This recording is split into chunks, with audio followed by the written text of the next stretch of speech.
کہ جس کے لیے اللہ پہلے ہی سے محل تیار کیے ہوئے ہیں، اب تو میری بارگاہ میں آ جا۔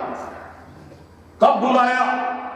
لیکن مولوی اپنی شیطنہ سے، دیکھیں میں بالکل سامنے کی بات، اگر صحیح بخاری آپ لوگوں نے پڑھی ہو یا آپ دیکھیں تو اس میں آپ کو اندازہ لگائے ساری ازواج، آپ لوگ بیٹھے اس سے نہیں، ساری ازواج کا تذکرہ پڑھیا، جتنی بھی ازواج ہیں سب کے تذکرے میں آپ کو نظر آئے گا پیغمبر نے یہ ازواج کی تعداد، یہ جو بات ہے کہ 25 برس تک، یہ حقیقت ہے۔ خدیجہ یوں بھی عظیم بی بی ہے کہ جب تک حیات پیغمبر میں خدیجہ رہی، پیغمبر نے دوسرا نہیں کیا۔ اس سے بڑے اور فخر کی بات کیا ہے؟ اس سے بڑی فخر کی بات اور کیا ہو جائے کہ جب تک ازواج، لیکن اس کے بعد تعداد کتنی بڑی بات کا نمائی ہے تو کہہ دے رہا ہوں، کیونکہ ہمارے یہاں فوراً دلیل پیش کر دیتے ہیں 4 ہیں، بی بی سے کہتے ہیں 4 ہیں، کوئی ہتھیلی دکھاتا 2 تو میرے ہاتھ میں تھی۔ یہ جو ازواج کا مسئلہ پیغمبر کا ہے 9 10 یا 11 یا 13 یا 18، یہ پیغمبر نے افزائش نفس کے لیے نہیں کی تھی، سکون نفس کے لیے نہیں تھی، بلکہ تحفظ نسواں کی وجہ سے۔ کبھی کوئی یہ سوچ کہ نفس کی افزائش کے لیے، خواہش کے لیے، یہ تحفظ نسواں، اور بڑی ایسی باتیں ہیں اس میں تاریخ میں، ایسی چیزیں ملیں گی آپ کو۔ ایک بیوی تھی، کسی کافر کی زوجیت میں تھی، جب وہ پہلی ہجرت افریقہ کی ہوئی اس پر گئی اور جب وہاں پہنچی تو ان کا شوہر جو تھا، اس شوہر نے فوراً وہاں پر جا کر کے کفر اختیار کر لیا اسی حالت میں، تو انہوں نے کہا نہیں میں اس کی ابدیت میں نہیں رہوں گی، انہوں نے اسے فوراً چھوڑ دیا۔ تو جناب پیغمبر اسلام نے ایک نمائندہ بھیجا وہاں پر، اور بھیجنے کے بعد وہاں کے بادشاہ کو کہا ہے اپنی وکالت میں اسے میری زوجیت میں منتقل کر دو۔ یہ پیغمبر نے کیوں؟ اس لیے کہ وہاں پر بغیر شوہر کے وہ محفوظ نہیں رہتی۔ پیغمبر نے وہاں پر اسے تحفظ بخشا۔ تو پیغمبر نے جو شادیاں کی وہ ضرورت نفس کے لیے نہیں بلکہ تحفظ نسواں کے لیے۔ ایسے ہم ام سلمہ جیسے زینب، یہ سب تحفظ نسواں، کیونکہ اس وقت یہ ساری بیویاں ہجرت کے بعد آئیں اور اس وقت جا کر کے عزیز و جنگ زیادہ ہوئی، اور جب ان کے شوہر مارے گئے تو ظاہر سی بات ہے تنہا بیوی کیسے رہے؟ بہت سیوں کو کھانے کی پریشانی، بچوں کی کثرت تھی، کسی کے 8 کسی کے 12 ایسے بچے تھے، ان کے خواہشات عزیزوں ان کے اخراجات کی وجہ سے، اور بہت سی شادیاں یوں تھی کہ تاکہ ان کی طرف غلط نظر، کہوں جملہ عزیزوں تحفظ نسواں۔ اسلام میں بس 2 گناہ سب سے عظیم ہیں، ایک کفر، دوسرا زنا۔ پیغمبر نے ازواج کی تعداد بڑھا کر کے یہ بتلا دیا اگر سچے مومن ہو تو ان گناہوں سے دور رہو، ایک کفر اور دوسرا زنا۔ اسی وجہ سے پیغمبر نے ان ازواج کو تحفظ بخشا، تاکہ کیونکہ وہ زمانہ ہے یا الگ چیپٹر ہے کہ اس چیپٹر میں جایا جائے، یہ سب سے بچانے کے لیے۔ اس لیے پیغمبر نے اسے محفوظ رکھنے کے لیے، اور اس کا لازمہ سب پر تھا کیونکہ وہ زمانہ وہ تھا پیغمبر تحفظ بخش رہے تھے۔ اور بعض شادیاں لوگوں نے اپنی بخشش کی وجہ سے پیغمبر سے کرائیں کہ ہماری شفاعت ہو جائے گی، جیسا کہ سب سے کم سن اور جو چاہوں اپنی بخشش کی وجہ سے۔ یہاں علماء موجود ہیں، جیسا کہ یہاں پر لوگ ہیں، آج بھی عراق اور ایران اور کوئی ایسی جگہوں پر یہ دستور ہے کہ جب کوئی سید زیادہ پہنچ جاتا ہے اور انہیں یقین ہو جائے یہ سید ہے تو وہ خواہش ظاہر کرتے ہیں، چاہے گہوارے میں بیٹی ہو یا چھوٹی ہو، اس سے سیغہ جاری کر لو تاکہ ہم روز محشر سیدہ ہمیں بخشوا دیں کہ ہماری بیٹی اس کی زوجیت میں نہیں، چاہے ایک دن کے لیے۔ یہ اب بھی دستور ہے، یہ اب بھی دستور ہے۔ تو اس وجہ سے پیغمبر کے لئے قربت، لیکن پیغمبر نے انہیں باریک بلایا، اب اس پر ایک مثال دے دوں، آپ کہیں گے کس طرف چل دیے یہ؟ قربت کی وجہ سے جناب موسیٰ جس وقت فرعون سے بچ کر کے چل رہے تھے، جناب ہارون ساتھ تھے اور چمچانے والے تھے ہمراہ، دریائے نیل کا راستہ نہیں مل رہا تھا، پریشان تھے۔ اتنے میں ایک ضعیف آیا، آنے کے بعد اس نے کہا اے موسیٰ آپ کو دریا سے نجات کیوں نہیں ملے گی؟ کہا پھر کیسے؟ کہا آپ تابوت اٹھائیے۔ اہل سنت والجماعت کی کتاب کا نام جلوہ طور، یہ تابوت جو ہمارے یہاں اٹھایا جاتا ہے، موسیٰ سے کہا موسیٰ آپ کو نجات تب ملے گی جب آپ تابوت اٹھائیں۔ کہا کس کا؟ کہا یوسف کا۔ کہا کہاں ہے تابوت؟ کہا یہ میں بھی نہیں جانتا۔ کہا پھر؟ کہا فلاں قریہ ہے، وہاں پر ایک ضعیفہ ہے، وہ ضعیفہ جانتی ہے، بس وہ بتا دیں گے آپ کو۔ موسیٰ ہارون اس قریے میں پہنچے، جب ضعیفہ کو کے گھر پر گئے، ضعیفہ سے سارا ماجرا بیان کیا تو اس ضعیفہ نے کہا ہاں میں جانتی ہوں، بتلا سکتی ہوں لیکن نہیں بتلاؤں گی، میں نہیں بتلاؤں گی۔ کہا پھر کیسے؟ اتنی خاموشی سے تو دعوت الرشیدہ میں صحابہ سوال دے کے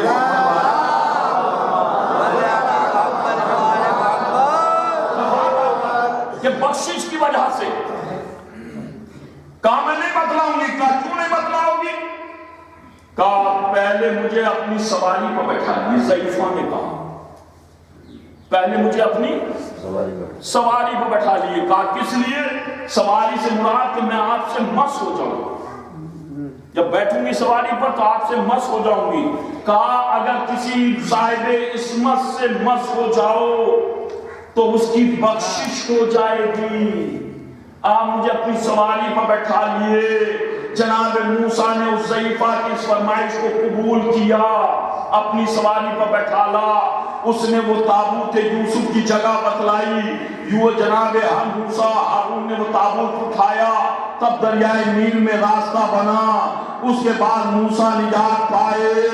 اب آپ کو نعرہ لگا کہ اگر صاحب عصمت سے مس ہو جاؤ تو بخشش ہو جائے گی۔ میں یہ واقعہ پڑھ رہا تھا ایک جگہ پر، لوگوں نے کہا مولانا پھر کس لیے برا کہتے ہو؟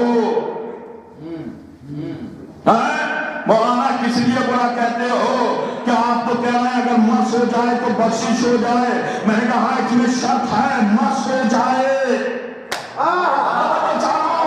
اگر مس ہو جائے تو بخشش، تو پھر ان کے بارے میں کیا خیال ہے؟ میں نے کہا میرا خیال ٹھیک ہے، آپ اپنی اصلاح کیجئے۔ مس ہونا شرط ہے، مس ہوا ہی نہ ہو تو بخشش کیسے؟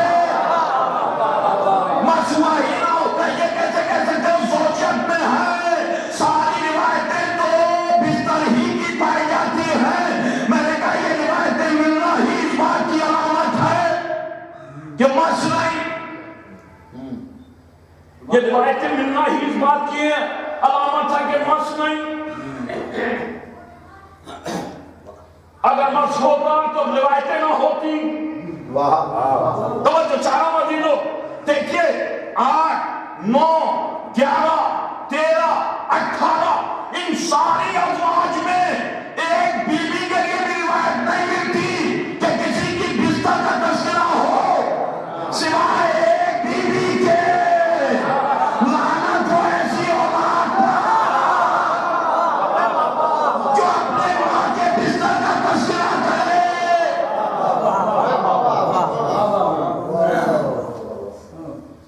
ایک بیوی کی آپ بتا دو، اگر ایک بیوی کے لیے بھی روایت، یا علماء بیٹھے ہوئے ہیں، کہیں تذکرہ دکھا دو تو ایک ہی بیوی پر سارا زور کیوں؟ اس میں روایت اسی میں جنتی زیور، توجہ چاروں بات پوری ہو، جنتی زیور، توجہ چاروں بات ہو، اسی میں روایت ہے پیغمبر نے کہا کہ واحد یہ والی بیوی وہ بیوی ہے کہ جس کے وجہ سے جب وہ میرے بستر میں ہوتی تھی اس پر بھی میرے اوپر وحی نازل ہوا کرتی تھی۔ تو ساری اگر 100 روایتیں ہیں، 100 روایتیں، ان میں سے کم از کم 90 بستر کی ہیں، لیکن خدیجہ جس پر ہمیں فخر ہے، جس نے پیغمبر کو اولاد بھی عطا کی، لیکن ایک روایت بھی وہ اولاد نالائق ہوتی ہے جو اپنے ماں باپ کے بستر پر نظر رکھتے ہیں۔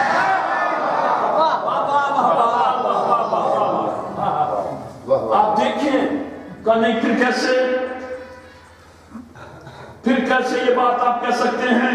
آپ نے تو شفاعت کی شرط رکھی مس ہونے کی وجہ، شفاعت کی تو کہا شفاعت کی شرط ہے مس ہونے کی وجہ، اور پیغمبر کا کوئی فعل عبث نہیں ہوتا، کوئی فعل پیغمبر کا عبث نہیں ہوتا۔ وہ پیغمبر جو سوکھے ہوئے کنویں میں لعاب دہن ڈال دے تو اس میں تو چشمے تازہ ابلنے لگے، جو پیغمبر سوکھے ہوئے درخت کو چھو لے اس میں تو رطوبے تازہ کا بکنے لگے، جو پیغمبر سوکھے ہوئے باغ میں قدم رکھ دے وہ باغ تو سرسبز و شاداب ہو جائے۔ اور جو سب سے کمسن بیوی تھی، آپ غور کیجئے یہ زبردستی جو لا کر کے ختیجہ کے برابر میں بٹھایا جاتا ہے، احترام ازواج پیغمبر کا ہے، کنیز پیغمبر کا احترام نہیں۔ ازواج پیغمبر کا احترام ہے، کنیز پیغمبر کا نہیں، کنیز پیغمبر کا۔ اور ازواج کے بارے میں ہے، نکاح بھی ہے، رشتہ بھی ہے، ولیمہ بھی ہے، ساری چیزیں ملتی ہیں، پھر ان کا نہ نکاح نہ ولیمہ نہ رشتہ نہ خاندان، کچھ نہیں۔ کیا وجہ ہے؟ دکھاؤ کہیں، صرف ایک بیوی کچھ نہیں دکھا سکتے، کیونکہ نوجوان ذہنوں کو آج کل بہت تہمت لگا کر کے بلگلایا جاتا ہے۔ کہوں جملہ، کویت میں ایک کتاب لکھی گئی، اس کتاب کا نام میں منبر سے نہیں لوں گا اس لیے کہ میں علامات کی گفتگو کر رہا ہوں۔ کتاب لکھی گئی، وہ اسی بیوی کے اوپر کتاب لکھنے والا آج ملک بدل کر دیا گیا، 7 برس یا 10 برس پہلے وہ کتاب لکھی گئی، اب وہ جرمنی میں رہ رہا ہے، نکال دیا گیا کہ اس نے ایسی بات لکھی۔ اس نے کیا لکھا؟ اس نے لکھا کہ اگر اللہ یا پیغمبر اس بیوی کو بھی ایک بھی اولاد عطا کر دیتا تو پھر جھگڑا خلافت بنائے، امامت پر جھگڑا۔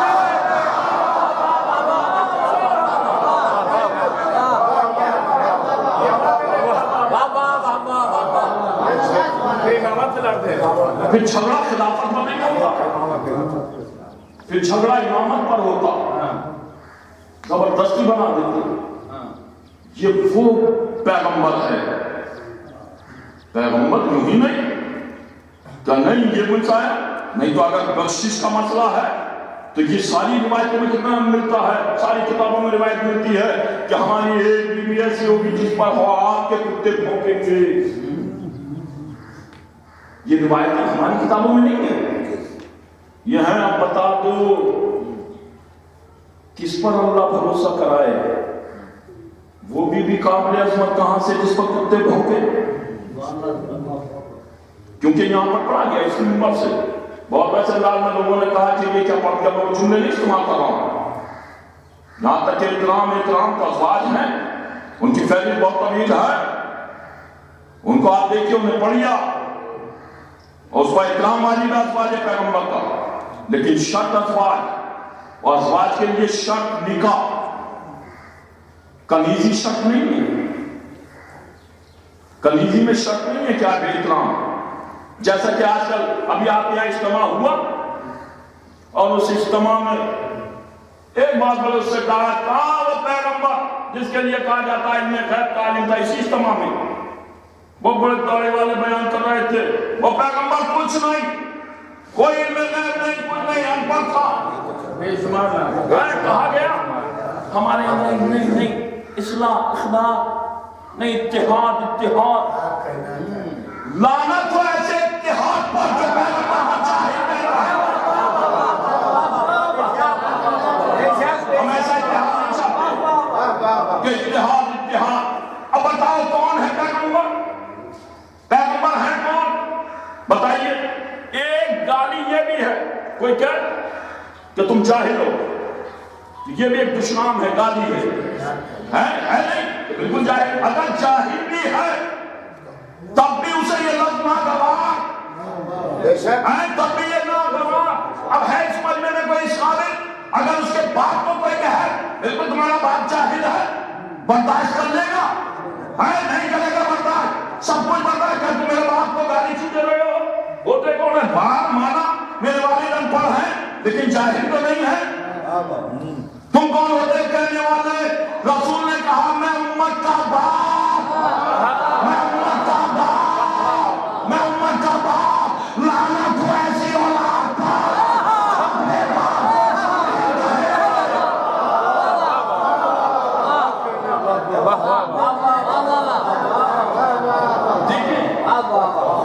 یہ شائستگی سے جیسے کہ اٹھا کے کہہ دیا فوراً، ایسی یہ کریکٹر بھی پیش کیا گیا خدیجہ کی کہ کردار کو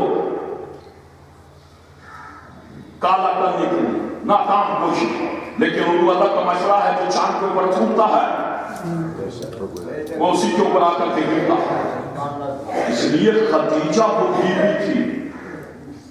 اب آپ بتائیے، جیسا کہ روایت پڑھی گئی بہت سی باتیں ہیں کہ پیغمبر کے کتنی بیٹیاں تھیں. یہ نوجوان بیٹھے اس لیے یہ باتیں نیٹ سے آج کل دین دے رہے ہیں، جنہیں جانتا بہت سوال وہ نیٹ سے بھی بہت دین دے رہے ہیں. لکھا کہ پیغمبر کے 3 یا 4 بیٹیاں تھیں. چونکہ جناب سیدہ سب سے چھوٹی تھی، میں بالکل سیدھی سیدھے اس میں نکات نہیں پڑھ رہا ہوں، کبھی آپ سوچے نکات، سب سے چھوٹی تھی اس وجہ سے پیغمبر بہت زیادہ محبت کیا کرتے تھے. آپ سے بڑی 3 بیٹیاں کون کون؟ زینب، دوسرے نمبر پر رقیہ، تیسرے نمبر پر کلثوم. یہ 3 بیٹیاں زینب بعثت سے 10 برس پہلے پیدا ہوئی، رقیہ بعثت سے 4 برس پہلے پیدا ہوئی، اور کلثوم بعثت سے 2 برس یا 1 برس پہلے پیدا ہوئی. بالکل سیدھی روایت ہے. یہ پہلے پیدا ہوا، لکھا گیا یہ ساری بیٹیاں. اور ان کا عہد پیغمبر نے کس کے ساتھ کیا؟ ابو لہب کے بیٹوں سے، 2 بیٹوں سے، زینب اور رقیہ کا 2 بیٹوں سے ہوا. جو چھوٹی تھی اس کو تو لکھا کہ وہ رخصت ہو کر کے جا چکی تھی، جو بڑی تھی اس کا عقد ہوا تھا وہ رخصت نہیں ہوئی تھی. لیکن جب سورہ تبت یدا ابی لہب نازل ہوا تو ابو لہب کے بیٹوں کو یہ بات ناگوار گزری، انہوں نے طلاق دے دی، انہوں نے طلاق دے دی. اب بتاؤ کہ جو سب سے بڑا دشمن تھا پیغمبر کا، اس کے عقد میں پہلی بات کہ پیغمبر اپنی اس کے بیٹوں کو بیٹیاں دیں گے. اب تو جو چاہوں میں نے جو سورہ پڑھا، جو آیت پڑھی میں نے آپ کے سامنے، بس اس آیت کے توسط سے اِنَّا أَعْطَيْنَاكَ الْكَوْثَرَ، پیغمبر ہم نے آپ کو نسل کثیر عطا فرمائی. کب یہ سورہ نازل ہوا؟ کہ جب لوگ پیغمبر کو تانا دے رہے تھے ابتر کا کہ یہ ابتر ہے، لا ولد ہے. یہ تانے دینے کا سلسلہ کب چلا؟ یہ تانے دینے کا سلسلہ کب چلا؟ یہ کوٹھی میں پڑھ رہا ہوں، بے شمار مجلس سے سنتے ہیں، علماء بیٹھے ہوئے ہیں. جب پیغمبر نے اعلان رسالت کیا، بھئی اعلان رسالت سے تو پہلے سب پیغمبر کو چاہتے تھے، سب صادق کہتے تھے، سب اچھا مانتے تھے، سب امین مانتے تھے. اعلان رسالت سے پہلے سب مانتے تھے. ادھر اعلان رسالت کیا، لوگ دشمن ہو گئے. اب تک لا ولد، کیسا رسول ہے، سب سے بڑا عیب ہے، اس کے اولاد نہیں ہوتی، سب سے بڑا ہے. اور جب یہ تانا کیوں دیا گیا اس کے اولاد نہیں، لکھنے والے جھوٹے کا حافظہ نہیں ہوتا. خود ہی لکھ دیا کہ پہلی بیٹی 10 برس پہلے، دوسری 4 برس پہلے، تیسری 2 برس پہلے.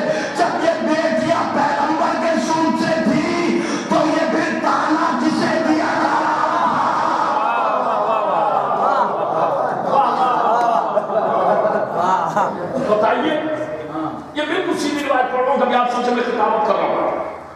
یہ بہت بڑا الزام ہے ذات پیغمبر پر اور سیدہ کی منزل کو کم کرنے کے لیے۔ جب یہ 3 بیٹیاں تھیں پیغمبر کے صلب سے، تو یہ طعنہ کسے دیا جا رہا تھا؟ کیوں نہیں دیا گیا؟ اور جب دیا جا رہا تھا تو یہ 3 بیٹیاں مد نظر کیوں نہیں تھیں؟ بھائی اس کے تو پہلے سے 3 بیٹیاں ہیں، تو پھر یہ اب تک کا طعنہ کس لیے؟ جھوٹے کا حادثہ نہیں ہوتا، لکھنے والا پہلے لکھ چکا کہ یہ 3 بیٹیاں تھیں، لیکن عزیزو قرآن میں آیت انا اعطیناک الکوثر پر یہ تفسیر میں کہ جب لوگ طعنہ دے رہے تھے تو اللہ نے سورہ کوثر نازل کیا، آغوش میں سیدہ کو بھیج دیا۔ اب میری سمجھ میں نہیں آتا کہ میں ملا کی روایت مانوں یا قرآن کی آیت مانوں۔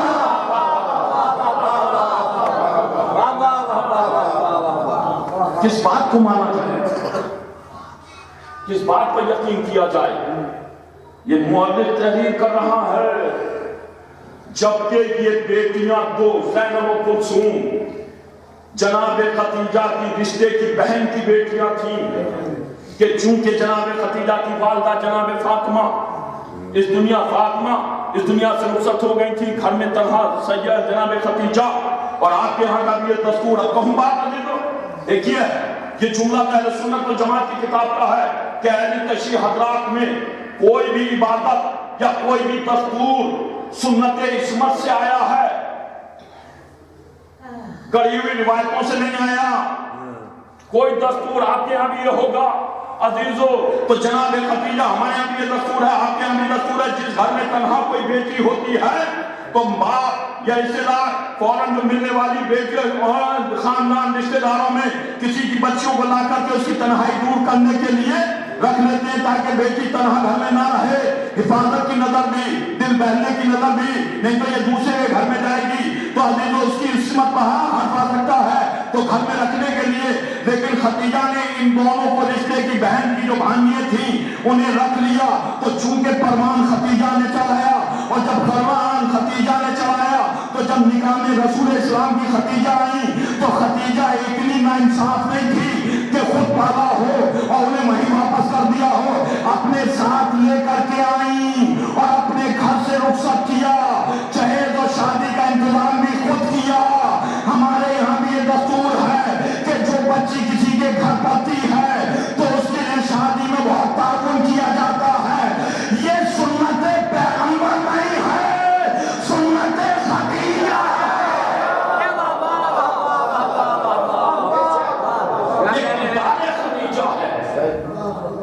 یہ ہمارے یہاں دستور ہے، آپ کے یہاں بھی ہوگا، اور سے یہاں کے جس کے گھر پر کوئی بچی دادا نہیں ہو، جیسا کہ بھانجی بھی ہوتا ہے، نواسی ہوتا ہے، تو یہ جو بھات کا سلسلہ ہے، یہ بھات والا سلسلہ جو آیا یہ کافروں یہودیوں سے نہیں آیا ہے، یہ خدیجہ کی سنت آیا ہے۔ یہ تعاون کرنا، چونکہ بھانجی ماما کے گھر پر تھی زیادہ تر، یا نواسی نانا کے گھر پر تھی زیادہ تر، یا عزیزو اس طریقے کی جو پڑتی ہے، یہ خدیجہ کی سنت ہے۔ خدیجہ نے پروان چڑھایا اور اس کے بعد ان کی شادی کا اہتمام کیا، تو عزیزو وہ خدیجہ جس کے لیے بڑے بڑے کافروں کے رشتے آئے ہوں اور اس نے ان رشتوں کو ٹھکرا دیا ہو اور صاحب عصمت پر نظر رکھی ہو، وہ خدیجہ اپنی پالی ہوئی بیٹیوں کی شادی، میں بالکل سیدھی روایتیں پڑھ رہا ہوں۔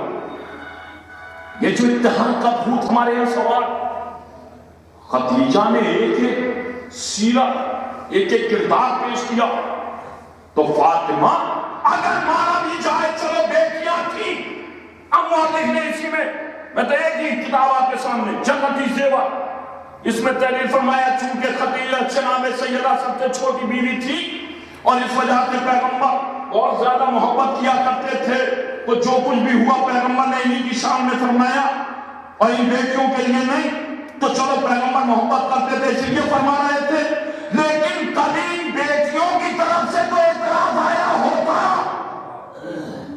یہ تو پیغمبر وہ ہے جو 18 13 12 11 8 ازواج میں بھی برابری کا حق رکھتا ہے، ایک زوجہ کو بھی کبھی یہ اعتراض نہیں ہوا کہ ہمیں کم سمجھا ہو، اسے زیادہ سمجھا ہو.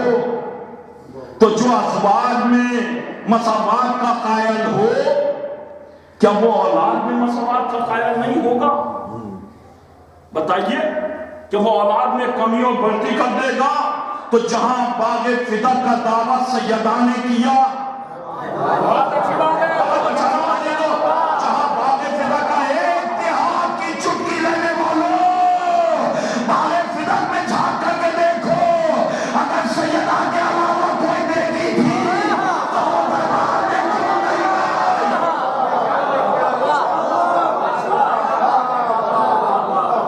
برباد اسے بھی جانا چاہیے تھا. وہ بھی دعویٰ کرتی جائیداد تو سب کو اچھی لگتی ہے، سب کو اچھی لگتی ہے جائیداد، اس نے دعویٰ کیوں نہیں کیا؟ یہ کہہ دیتے نانا بابا آپ کو بس سیدہ کے بچے پیارے، چلو سیدہ کا مسئلہ انہیں کاندھوں پر بٹھائے گھومتے ہو، ہمارے بچے کیا بات ہے، کیا بری بات ہے؟ کبھی آگوش میں لے لیا کرو. کبھی کہہ دیتی، لیکن ایک بیٹی نے کبھی آگے بڑھ کر کے نہیں کہا. کبھی ایک بیٹی نے بھی لفظ بابا کہیں نہیں ہے، لیکن لفظ بیٹی کا لفظ ہے کہ پیغمبر کی بیٹیاں تھیں.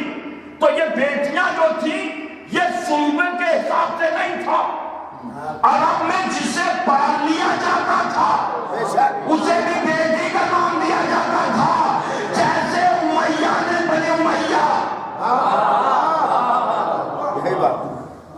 یہ بالکل ویسی بیٹیاں کر کر کے عصمت کی پیشانی پر ٹھوکنے کی ناکام کوشش کی گئی، لیکن اللہ نے اس صلب اور اس رحم میں اتنی طیب الطاہر بھی پیش کر دی کہ جس کے لیے انہوں نے ہی اسی کتاب میں تحریر فرما دیا کہ کائنات میں 4 بیویاں ہیں، ان سے افضل کائنات میں کوئی نہیں. پہلی مریم، دوسری آسیہ تلے فرعون، تیسری خدیجۃ الکبریٰ اور چوتھی فاطمہ. اور فاطمہ ان 4 میں سب سے افضل ہے. تو جب کہوں جملہ لوگ کہتے ہیں ساری ازواج برابر، ساری ازواج برابر، یہ روایت بھی اس میں ہے. اے ساری ازواج کو برابر کہنے والوں، تمہیں نے تو لکھ دیا کائنات میں عظیم 4 بیویاں ہیں. اگر اور کوئی بہتر ہوتی 12 اور 11 میں سے تو ان کا بھی نام ہوتا. بس خدیجہ ہی کا نام کس لیے ہے؟ کوئی اور بھی ہو جاتی. ام سلمہ جیسی بیوی تھی، زینب جیسی بیوی تھی، ورقہ جیسی بیوی تھی، آسیہ جیسی بیوی تھی، ان کا بھی نام ہوتا. صرف خدیجہ. اور اس کے بعد لکھ رہے ہیں پیغمبر کی سب سے چہیتی بیوی، جس سب سے چہیتی پیغمبر جسے سب سے زیادہ. تو پیغمبر عصمت کو چاہ رہا ہے، پیغمبر طہارت کو چاہتا ہے. پیغمبر عزیزو، میں نے جو بات ہے آپ کے کیونکہ ممبر ہے اس وجہ سے بات نہیں، آپ نے تو بہت اونچی اونچی چیزیں سنی اس ممبر سے یہاں کے، لیکن میں تو آپ کو اخلاق میں لپیٹ کر کے باتیں کہہ رہا ہوں. مانا کہ ازواج قابل احترام، لیکن شرط ہے کہ زوجہ ہو، اور زوجہ کے لیے نکاح شرط ہے. نکاح قرآن کی آیت کون سی ہے؟ مولانا میں تشریف فرما ہے کہ ہم بغیر نکاح کی اولادوں کو تمہارا رہبر نہیں بنا.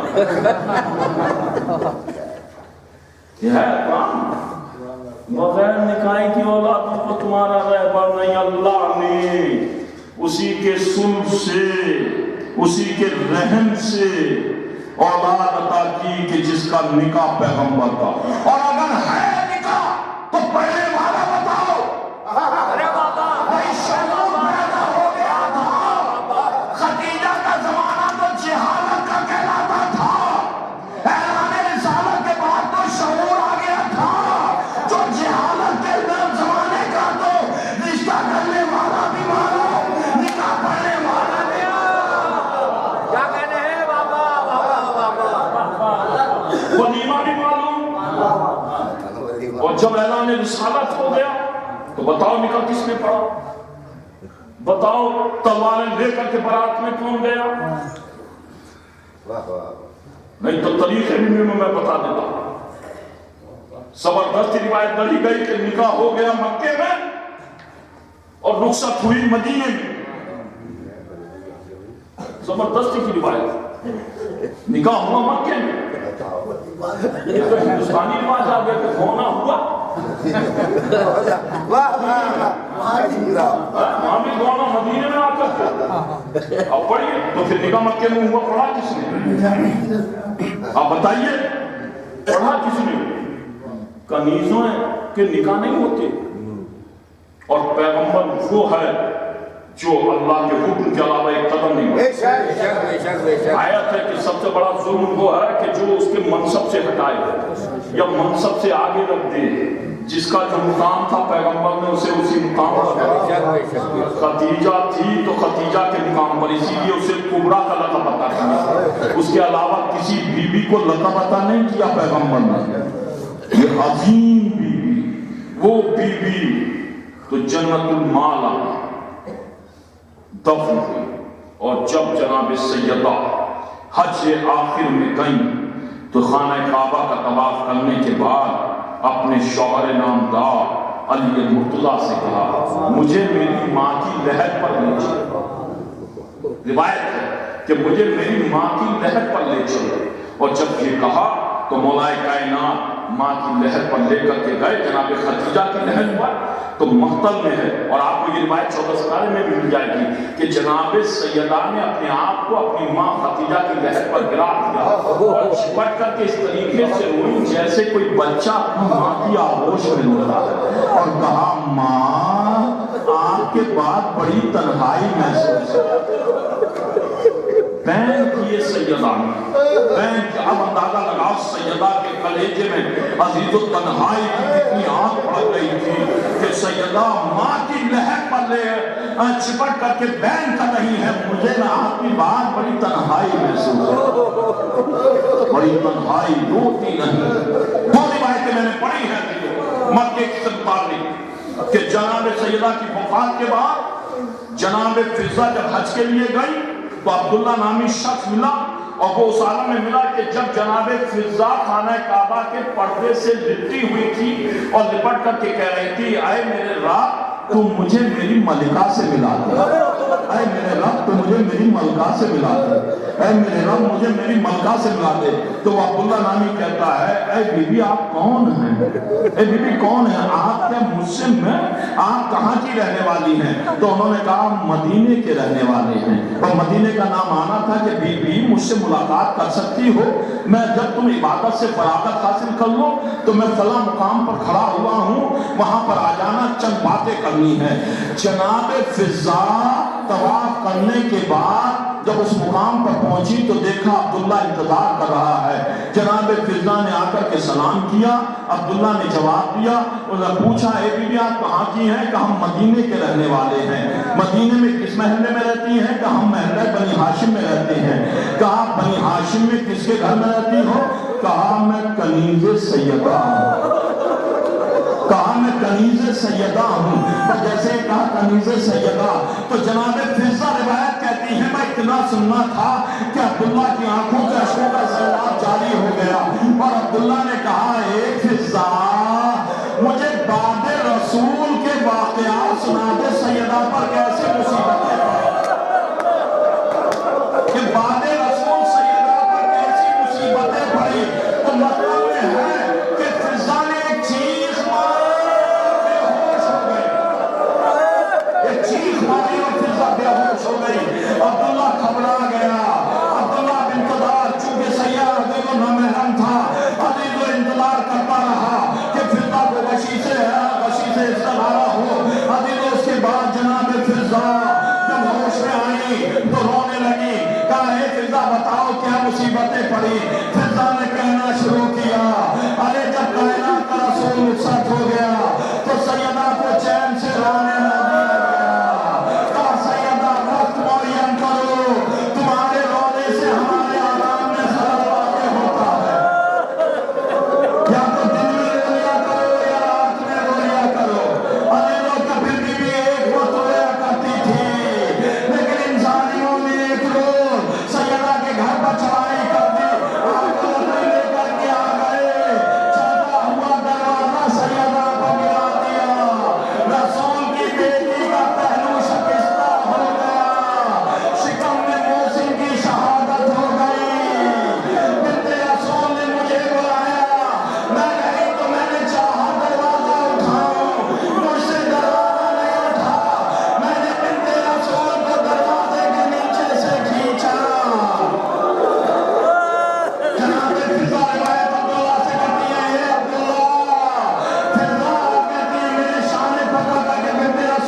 اس کے بعد بنت رسول پاک کے جسم پر برہم آنا شروع ہو گیا تھا. جب برہم آنا شروع ہوا تو اسما سے وصیتیں کی. ابو حسن کو طلب کیا اور طلب کرنے کے بعد بستر استراحت پر لے گئی. ابو حسن کے ہاتھوں کو اپنے ہاتھوں میں دبایا. کہے ابو حسن ہم رخصت ہونے والے ہیں. اے ابو حسن ہمارے بچوں کا خیال رکھنا. اے ابو حسن میرے حسین کو پیاس لگتی ہے.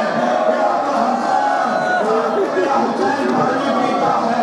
اے ابو حسن زمینوں کا بچن صحیح سے پاس ہو جائے. غسل اپنے ہاتھوں سے لینا, کفن اپنے ہاتھوں سے پہنانا, میرا جنازہ آپ کی تاریکی میں اٹھانا اور ابو حسن میرے جنازے میں نہ آنے دینا. ابو حسن خدا حافظ. جب بیوی ابو حسن اٹھے چلے گئے, جب بیوی حجرے بارات میں اسما سے کہا اے اسما جب تک تسبیح تحلیل کی آواز آتی رہے سمجھنا میں آپ کے درمیان ہوں. جب آواز آنی بند ہو جائے سمجھنا رخصت ہو گئی. لیکن اے اسما خبردار تم گریہ نہ کرنا, اس لیے کہ میرے دونوں بچے باہر گئے ہوئے ہیں. انہوں نے صبح سے کچھ کھایا نہیں ہے. پہلے ان کے ہاتھ منہ دھلانا, پھر اس کے بعد کھانا کھلانا, پھر ہماری خبر شہادت سنانا. عزیز و تسبیح تحلیل کی آواز آنا کم ہو گئی. اسما برداشت نہ کر سکی, گریہ شروع کر دیا. اتنے میں دونوں بچوں کی آہٹ. اسما نے دامن سے آنسوؤں کو پوچھا. حسن و حسین کے دست مبارک پکڑے, اس جگہ پر لے کر گئی جہاں پانی رکھا رہتا تھا. دونوں بچوں کے چہروں کو دھلایا. جب اسما چہرے دھلا رہی تھی تو امام حسن نے کہا اسما آج ایسا برتاؤ کر رہی ہو جیسے بن ماں کے بچوں کے ساتھ کیا جاتا ہے. یہاں اولاد سیدہ بیٹھی ہوئی ہے. عزیزوں پرسا جناب سیدہ رسول اسلام کو پرسا دیجئے. اتنی مصیبتیں کسی بیوی پر نہیں پڑی. اسما نے دسترخوان لگایا, کھانا چن دیا. مرشدہ نے کھانا تیار کرو تو امام حسن نے کہا اسما ہم نے کبھی بغیر ماں کے کھانا نہیں کھایا. اسما نے لقمہ توڑا, امام حسین کی طرف بڑھایا. سجدے امام حسین دسترخوان کے قریب کھڑے ہو گئے. اسما آج تک ماں کے ہاتھ سے کھانا کھایا ہے. اسما آنسو نہ روک سکی. حجرے کا اشارہ, دونوں بچے دوڑتے ہوئے ماں کو ہلایا, سروں سے اماں نے پھینک دیے. اے بابا اماں اس دنیا میں نہیں رہی. بابا رہنا سب رہنا نانا کے مزار پر. اے نانا ہماری ماں پر بڑے ظلم ہوئے. اگر دن پر پاتے سیارات میں تبدیل ہو جاتے. اللہ